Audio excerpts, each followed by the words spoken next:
João, capítulo de número 13, dos versículos 31 até o 35.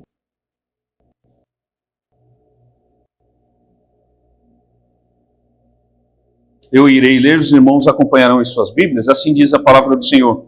Quando ele saiu, disse Jesus: agora foi glorificado o Filho do Homem, e Deus foi glorificado nele. Se Deus foi glorificado nele, também Deus o glorificará nele mesmo, e glorificá-lo-á imediatamente. Filhinhos, ainda por um pouco estou convosco. Buscar-me-eis, e o que eu disse aos judeus também agora vos digo, e a vós outros: para onde eu vou, vós não podeis ir. Novo mandamento vos dou, que vos ameis uns aos outros, assim como eu vos amei, que também vos ameis uns aos outros. Nisto conhecerão todos que sois meus discípulos, se tiverdes amor uns aos outros. Oremos ao nosso Deus. Maravilhoso Deus, a tua palavra foi lida. Nós louvamos e engrandecemos por ter acesso a ela. Rogamos que o teu Santo Espírito venha trazer a interpretação correta da tua palavra e aplicá-la em nossos corações para vivermos em novidade de vida. Derrama assim, ó Deus, da tua graça sobre nós. É o que nós oramos em o nome de Cristo Jesus. Amém. Os irmãos podem se assentar. Irmãos, a proposta que eu tenho feito este mês, não apenas para mim mesmo, mas para os pregadores que tomarão aqui à frente este púlpito, é de tratarmos a respeito da Reforma Protestante. Afinal, este mês comemoramos o mês da Reforma, dia 31 de outubro, né? Nós iremos fazer aí 506 anos de Reforma Protestante. Este, então, é um assunto extremamente importante, até mesmo porque não que ela seja desassociada da Bíblia, mas ela é, na verdade, um resgate da própria Escritura. E, querendo ou não, hoje a Reforma Protestante, ela nos toca diretamente. Afinal, através da Reforma Protestante, temos esse legado de termos a Escritura em nossas mãos. Através da Reforma Protestante, nós temos também a questão do resgate da Igreja de acordo com aquilo que a Escritura ela revela.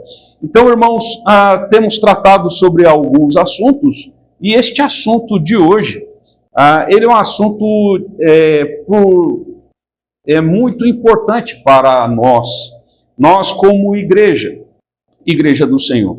Nós vemos que a Reforma Protestante, por exemplo, ela tem a sua pauta ali, as 5 solas, né, que são 5 somentes, são aquilo que, na época, os reformadores entenderam que era o essencial retornar. Mas, quando nós olhamos a questão daquilo que caracteriza como uma igreja, por exemplo, daquilo que nós vemos aqui na própria Escritura, não tem a ver só com a questão do retorno à Escritura, não tem a ver só com relação a ter somente Cristo, né? A questão apontando para a sua suficiência, a questão da glória do Senhor e não a busca da glória da igreja ou da glória pessoal, mas sempre a glória de Deus, né? A questão da fé. Então, a própria a Escritura. Mas temos vivido momentos em que há necessidade de alguns resgates. Naquela época, a necessidade dos resgates estava principalmente relacionada às 5 solas. Hoje em dia, temos ainda a necessidade de resgatarmos aquilo, a própria 5 solas dentro do evangelicalismo hoje. Sim, temos também. Nós temos ainda que resgatar isso novamente. Querendo ou não, dentro do evangelismo, no evangelicalismo há um certo distanciamento. Mas aqui, irmãos, também mostra um motivo que faz com que vejamos uma igreja verdadeira. Nós vemos algo também que trata de algo que é uma característica natural de uma igreja verdadeira, de uma igreja chamada Igreja de Cristo. Nós vimos aqui, no contexto, João, ele pode ser dividido aqui em 2 grandes livros, duas grandes partes, na verdade, né? Em duas grandes partes, que seria o ministério público de Cristo, que pega ali do capítulo de número 1 até o capítulo de número 12, e do capítulo de número 13 seguintes, a questão do seu ministério privado. E aqui Jesus, então, está no seu ministério privado. João, ele vai tratar muito profundamente a respeito daqueles últimos momentos de Cristo antes de ir de ser preso, inclusive, e depois morto, né, numa cruz. Se nós olharmos aqui o contexto, a Jesus aqui no capítulo de número 13, que inicia aqui o seu ministério privado, provavelmente os 2 últimos dias de Cristo, ele vai iniciar aqui com a questão da lavagem dos pés, a lição de humildade, e aqui a indicação do traidor. E logo depois o texto que nós lemos. Se nós formos lá para Mateus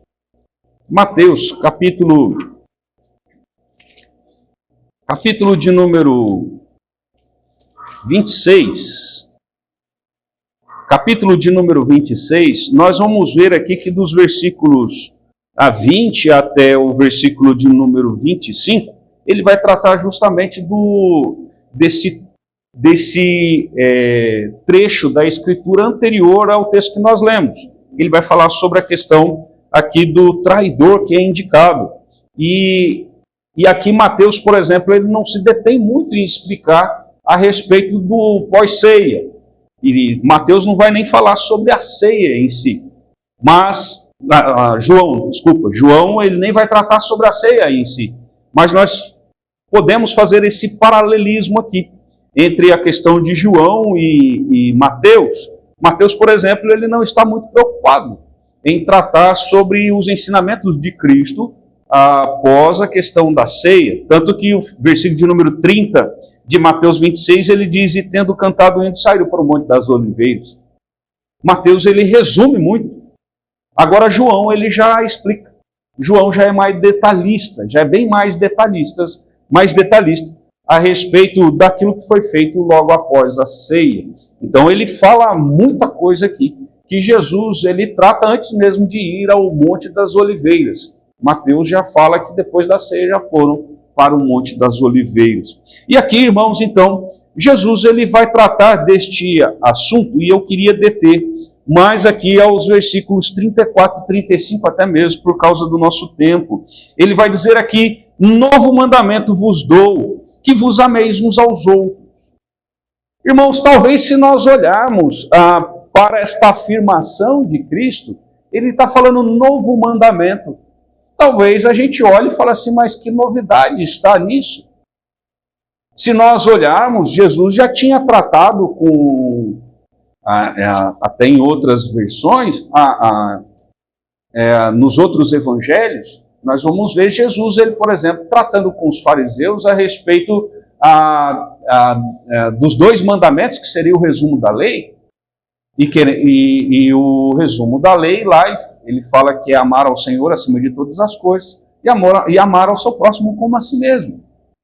Então, o que acontece? Que novo mandamento é esse? Talvez seria um exagero de Cristo? Seria de fato um novo mandamento? Não. A questão de Jesus aqui não é que ele está trazendo de fato um novo mandamento, mas ele está trazendo novas implicações, ele está trazendo novas, não interpretações, mas uma nova profundidade em relação àquilo que é o amor. Quando nós vemos aqui, ele diz: novo mandamento vos dou, que vos ameis uns aos outros. Até aí parece nada novo, mas assim como está escrito, e a continuidade do texto, aí sim é algo que ele não tinha falado. Aí sim é algo que vai trazer a profundidade correta daquele amor que a Escritura ela diz que devemos ter uns para com os outros, principalmente como diz aqui o versículo de número 35. Mas o 34, o seguinte, diz: assim como eu vos amei. A novidade aqui é a profundidade. A profundidade não é trazer que deve haver amor, mas é a profundidade. é a questão de até onde o amor ele deve ir. O amor que Jesus ele está propondo aqui, ele é um amor sacrificial. É um amor de entrega total. Não é um amor em que as pessoas elas entregam só parte, ou que as pessoas elas se limitam, mas quando diz de um amor aqui incondicional, de um amor tão profundo. E se nós olharmos esse amor aqui, ele é até mesmo fruto do Espírito, como nós vemos lá em Gálatas, que o fruto do Espírito é amor, alegria e assim segue. Irmãos, a profundidade do amor aqui Jesus ele declara que é amarmos não do jeito que nós queremos, mas amarmos como ele nos amou. Isto sim é uma novidade. Isto sim é a profundidade. Isto sim é algo que a Escritura ela requer de nós.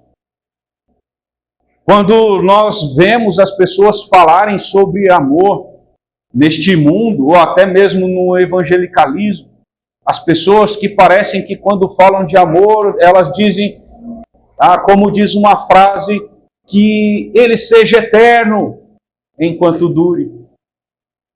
Não é o amor que a Escritura ela fala. O amor que a Escritura fala é, por exemplo, aquilo declarado por Paulo, lá na sua primeira carta aos Coríntios, capítulo de número 13.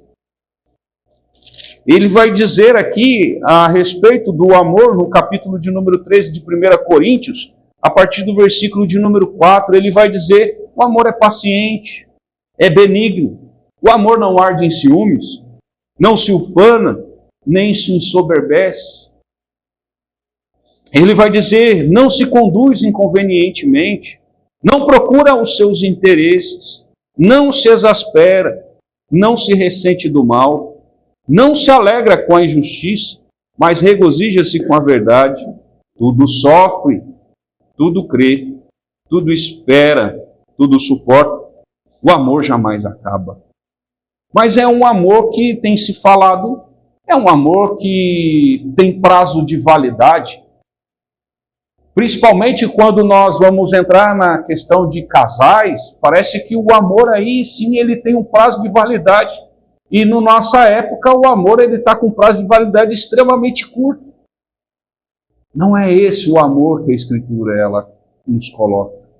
Não é esse o amor que Jesus teve por nós. E inclusive o amor que Jesus teve para conosco, ele de fato foi um amor infinito. De fato foi um amor altruísta. De fato foi um amor incondicional. Irmãos, se o amor de Deus, o amor de Cristo por nós não fosse incondicional, se ele amasse como nós amamos, talvez ele não teria morrido na cruz, se o amor dele não fosse incondicional. A Escritura lá em Romanos, capítulo de número 5, vai falar que Deus prova o seu amor para conosco, pelo fato de Cristo ter morrido, quando nós ainda éramos pecadores. Ali mostra o amor incondicional. O amor incondicional que ele tinha pelos seus eleitos, derramando o seu sangue por seres pecadores, por seres que, se pararmos para refletir, indignos. Mas tem hora, irmãos, que quando nós olhamos para estas coisas, elas parecem ser tão impossíveis para nós. Amar incondicionalmente como Cristo amou, nos amou, ou amar como Cristo amou a igreja, pode parecer algo até impossível para nós, mas na verdade ele deveria ser uma busca constante nossa. Deveria ser uma busca constante. Agora, irmãos, se de fato nós não temos amado, e como Cristo amou a sua igreja, assim como ele amou, um amor sacrificial, nós estamos precisando de reforma. A igreja de Cristo está precisando de reforma. Talvez nós pensamos que é só retornar à Escritura, mas retornar à Escritura não significa só saber o que ela fala, é viver aquilo que ela fala. É viver aquilo que Cristo ele nos mostra. E viver aquilo que Cristo nos mostra é amar uns aos outros, como ele diz, que ameis uns aos outros assim como eu vos amei. Irmãos, nós olhamos para a Escritura e vemos que lá, por exemplo, em Mateus, capítulo de número 24, eu já preguei, inclusive, neste texto aqui, Mateus, capítulo de número 24, o versículo de número 12, no sermão profético, sermão escatológico aqui de Cristo, ele vai falar aqui no versículo de número 12, de Mateus 24, e por se multiplicar a iniquidade, o amor se esfriará de quase todos. Irmãos, uma coisa que tem acontecido, não apenas no nosso meio, seremos hipócritas em dizer que no nosso meio está tudo a mil maravilhas e o problema está aí no mundo afora. É que, querendo ou não, essa questão aqui tem sido um grande sinal da vinda de Cristo. Tem sido o grande sinal do retorno, de que nós estamos nos últimos dias. Porque o amor ele tem se esfriado. Talvez se nós olharmos para aquilo que a Escritura diz a respeito de amor, talvez se nós olharmos, será que existe amor de fato? O amor hoje nos nossos dias ele está tão frio, que parece que nem existe mais. Quando nós olhamos, por exemplo, para esse texto que ele diz que nós devemos amar uns aos outros como Cristo amou, como Cristo, ele diz, assim como eu vos amei, também vos ameis uns aos outros. Parece que é um negócio utópico. Parece que é utopia, irmãos. Estamos vivendo dias calamitosos em relação à questão do amor. Que isso que Jesus está falando parece ser uma utopia. Estamos vivendo dias maus. Estamos vivendo, irmãos, época em que realmente as coisas estão acontecendo e as profecias estão se cumprindo. E o amor mesmo uns para com os outros está se esfriando. Parece que quando nós olhamos para essas coisas, nós lembramos daquele cântico, aquele hino que tem até no nosso cenário, que fala você no seu cantinho e eu no meu. Como diz, eu tenho problema demais para me preocupar, e eu vou me preocupar com o problema dos outros. Eu tenho muita coisa para fazer, tenho muita coisa para cuidar, e eu vou pegar e estender a mão para outros. Que amor sacrificial é esse? Irmãos, quando nós olhamos para isso, e um motivo de reforma, inclusive, quando nós olhamos e nós não estamos amando do jeito que Cristo nos amou, apesar de falar que não é fácil, mas isso tem sido o teu alvo. Isso tem sido o seu alvo. Se não tem sido o seu alvo, algo de errado está. Há necessidade de reforma. E por que, irmãos, eu falei logo no início que se torna até uma característica da igreja verdadeira até, é o versículo de número 35. Vai dizer, nisto conhecerão que sois meus discípulos, se tiverdes amor uns pelos outros. O fato de termos a chancela, o fato de termos ali o carimbo, de sermos de fato discípulos de Cristo, é por amarmos uns aos outros. Se nós fizermos a negativa aqui, irmãos, seria a verdade. Se nós não tivéssemos, como ele afirma, nisto conhecerão aqui principalmente o mundo, ele vai verificar isso. As pessoas vão verificar isso. Nisto conhecerão todos. E aqui ele é abrangente mesmo, dizendo no sentido até que esse todos não é só os eleitos que conhecerão, mas até é testemunho para os de fora. É testemunho para os de fora. Nisto conhecerão todos que sois meus discípulos, se tiverdes amor uns pelos outros. Portanto, se não houver amor, não serão conhecidos como discípulos de Cristo. A negativa é correta. Se não houver amor uns para com os outros, não serão conhecidos como meus discípulos. Irmãos, temos vivido momentos em que Parece que a Igreja de Cristo ela tem sido conhecida por qualquer outra coisa menos pelo seu amor. Parece que a Igreja de Cristo ela tem sido conhecida neste evangelicalismo nosso como igrejas que são voltadas para o entretenimento, igrejas que buscam a satisfação das pessoas, mas a característica que é o amor não. E tem hora que as pessoas acham que o amor ele tem a ver só com social. A igreja ela ama muito quando ela vai e tem o trabalho social de caridade, de misericórdia. Isso de certa forma também mostra, mas isso não é a grande característica do amor. A grande característica do amor não é o social. As pessoas elas resumem o amor no social. Não é a questão só social. O social faz parte. Não vou dizer que mostra de amor o social, também é. Mas as pessoas resumem nisso. Nós amamos porque nós trabalhamos muito no social. Não. Isso é uma parte do amor, mas não é o total do amor. Não adianta, irmãos, nós trabalharmos o social e estarmos nem aí uns com os outros. Estamos mais interessados, e precisamos ter interesse sim, pelos de fora, precisamos. Nós somos chamados para fora. Somos chamados para levar a palavra do Senhor, para demonstrar o amor de Cristo para as outras pessoas, sim. Mas como nós podemos mostrar o amor de Cristo para os outros se não amamos nem nós mesmos, uns aos outros? Será que nós não, quando falamos que o amor ele é demonstrado para os de fora, e falta amor até dentro da própria igreja, será que isso não é hipocrisia? Será que não há grande equívoco? Há grande equívoco. Mas há algo, irmãos, que nós devemos refletir em nós mesmos. Será que nós temos sido conhecidos como discípulos de Cristo pelo fato de amarmos uns aos outros, amarmos de fato, nos preocuparmos de fato?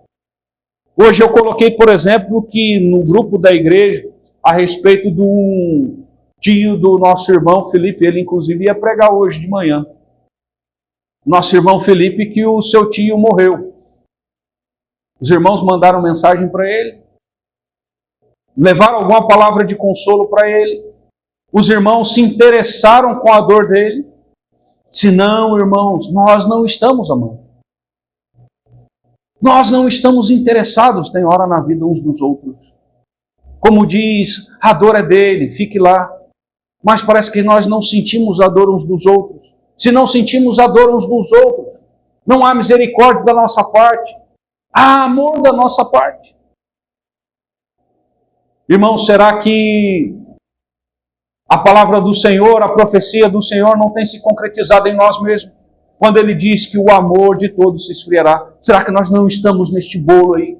Neste bolo daqueles que estão com amor frio, daquele que talvez o amor seja algo apenas teórico, que o amor seja algo apenas no mundo das ideias, algo utópico, algo que não existe. Irmãos, precisamos de reforma, precisamos resgatar aquilo que é uma grande evidência para o mundo. Quando a igreja primitiva, ela era olhada pelos de fora, as pessoas enxergavam o amor incondicional. Ele via os irmãos vendendo suas propriedades, ele via os irmãos cuidando uns dos outros, ele via os irmãos preocupados uns com os outros. Nós cremos, irmãos, na soberania de Deus. Eu creio que eu não consigo fazer, por exemplo, nenhum irmão aqui o que Deus pode fazer. Mas aquilo que eu posso fazer, será que não é interesse fazer? Será que aquilo que nós podemos, dentro da nossa responsabilidade cristã, uns aos outros, nós não devemos fazer? Devemos. A Escritura ela não nos chama para fazer aquilo que não conseguimos, mas aquilo que somos capacitados a fazer. Jesus Cristo ele jamais vai cobrar algo de nós daquilo que ele não está disposto a nos conceder. Como que Cristo ele vai pegar e falar assim a respeito que nós devemos amar uns aos outros como Ele nos amou, se nós não temos capacidade? Isso sim seria algo que Ele estaria colocando para nós que nós não teríamos condições. Se Ele está dizendo que nós devemos amar uns aos outros como Ele nos amou, inclusive com um amor condicional, é porque nós, se somos refeitos à imagem do Senhor, se nós somos regenerados no Senhor, resgatados do nosso vil procedimento, somos nova criatura, é que nós temos condições de ser. Nós temos condições de amar uns aos outros como Cristo amou a igreja. O grande problema, irmãos, é que muitas vezes não queremos. Muitas vezes nós somos teimosos. Muitas vezes somos orgulhosos. Estamos preocupados com o nosso próprio umbiguinho. Essa é a grande realidade. Temos total condição, porque Cristo Jesus nos deu nova condição. Porque Cristo Jesus nos resgatou do nosso vil procedimento. Hoje nós temos inclinação para as coisas de Deus, porque nós somos novas criaturas. Se somos novas criaturas, nós temos condições de amar. Pode parecer utópico para você, mas isso daí deveria ser o seu grande objetivo. Amar uns aos outros como Cristo amou a igreja. Irmãos, se isso não tem acontecido na sua vida, nós precisamos de reforma. Se a nossa igreja, as pessoas de fora, não estão nos conhecendo, porque amamos uns aos outros. As pessoas olham para nós se elas não enxergam em nós um grande amor uns para com os outros. Com os de fora, nós precisamos de reforma. Nós precisamos ser transformados dia após dia. Nós precisamos colocar metas na nossa vida. Nós precisamos rogar misericórdia para com o Senhor e pedir para o Espírito Santo, me ajude nas minhas dificuldades, me ajude nas minhas fraquezas. A gente muitas vezes pensa que tudo está perdido. Irmão, se você ainda respira, se você ainda é tocado pelo Espírito Santo do Senhor, há tempo de mudar. O que precisamos é tomar medidas, o que precisamos é tomar decisões para isso. O que precisamos é fazer compromisso a respeito disso. Senhor, eu preciso amar do jeito que Cristo amou. Será que você está disposto a sacrificar alguma coisa? Alguma coisa? Será que você estaria disposto a sacrificar 15 minutos do seu lazer por causa de um irmão? Será que você estaria disposto a sacrificar 10 minutos do seu descanso, como diz, até descanso sagrado, por um irmão? Ou nós estamos dispostos a nada? Cristo Jesus esteve disposto a dar a sua vida. Tem hora que não estamos dispostos a nada. A nada. Que Deus derrame graça, irmãos. Venha agir nos nossos corações. Venha tratar aquilo que precisa ser tratado, para que, de fato, nós sejamos caracterizados pelo amor que temos uns pelos outros. Aquilo que Cristo diz, que nós seríamos conhecidos por isso. Vamos orar?